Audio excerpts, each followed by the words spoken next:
ఖర్గే తన దగ్గర ఉన్న సోర్స్ని కూడా తన దగ్గర ఉన్న సమాచారాన్ని కూడా ఆ ఎమ్మెల్యేలతో పంచుకున్నట్లుగా ఈ సౌత్ ఫస్ట్ కథనం రాసింది. ఏమని పంచుకున్నారు? 10 ఏళ్ళు గ్యారంటీగా అధికారంలో ఉంటామనుకున్నాం, 10 ఏళ్ళు పవర్లో ఉంటుంది తెలంగాణలో కాంగ్రెస్ పార్టీ అనుకున్నాం. కానీ 2 ఏళ్లలోనే కాంగ్రెస్ పార్టీ పట్ల ఇంత తీవ్రమైన వ్యతిరేకత రావడానికి ముఖ్యమంత్రి రేవంత్ రెడ్డే కారణమని ఆయన వ్యాఖ్యానించినట్లుగా కథనం ఉంది. బీసీ రిజర్వేషన్ల అంశంలో పలుచన అయిపోయాం, అటు బీసీలోనూ పరపతి రాలేదు.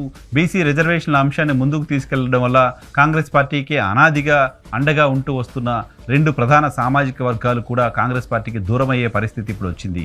బీసీ రిజర్వేషన్ల అంశంలో ఏమాత్రం అవగాహన లేకుండా, ప్లానింగ్ లేకుండా రేవంత్ రెడ్డి ముందుకెళ్లారు. రాహుల్ గాంధీని కూడా దీనిలో ఇన్వాల్వ్ చేశారు. ఆ రకంగా పార్టీ జాతీయ నాయకత్వానికి కూడా నష్టం చేసినట్లయింది అని ఖర్గే వ్యాఖ్యానించారట.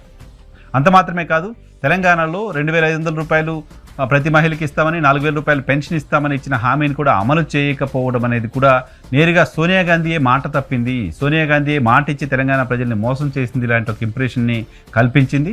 ఈ హామీలు ఇస్తున్న సందర్భంగా తెలంగాణకు సంబంధించిన ఎకానమీ పైన, బడ్జెట్ పైన నాలెడ్జ్ లేకుండా హామీలు ఇచ్చేసి వాటికి టైం బాండ్ పెట్టి అందరితో హామీలు ఇప్పించేసి ఇప్పుడు వాటిని అమలు చేయకుండా చేతులు ఎత్తేసి పార్టీని పూర్తిగా వెనక్కి నెట్టేశారు, పార్టీకి నష్టం చేశారు అనేది ఖర్గే అభిప్రాయంగా ఉంది.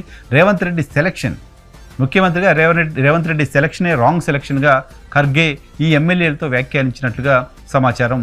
ఎమ్మెల్యేలతో రేవంత్ రెడ్డిని మేము రాంగ్గా సెలెక్ట్ చేశాం, రేవంత్ రెడ్డిని సెలెక్ట్ చేయడం కారణంగా, రేవంత్ రెడ్డిని ముఖ్యమంత్రిని చేయడం కారణంగా తెలంగాణలో కాంగ్రెస్ పార్టీ దారుణంగా నష్టపోతోంది. సో తెలంగాణ ప్రాంతానికి సంబంధించిన ఎమ్మెల్యేలో, తెలంగాణ ప్రాంతానికి సంబంధించిన మంత్రుల్లో మళ్ళీ అధికారంలోకి వస్తామనే ధీమా ఉందా అంటే ఆఫ్ ది రికార్డ్ ఏ నాయకుడు కూడా గ్యారంటీగా మళ్ళీ మేము గెలుస్తామని చెప్పే పరిస్థితిలో 100% లేదు. ఖర్గేని కలిసి వచ్చిన ఎమ్మెల్యేల పేర్లు కూడా ఈ కథనంలో ఉన్నాయి. ఆ ఎమ్మెల్యేలు కూడా ఎవరు మేము ఇలా మాట్లాడలేదు, మాతో ఖర్గే ఇలా అనలేదు అనే విషయాన్ని క్షణానికి చెప్పలేదు.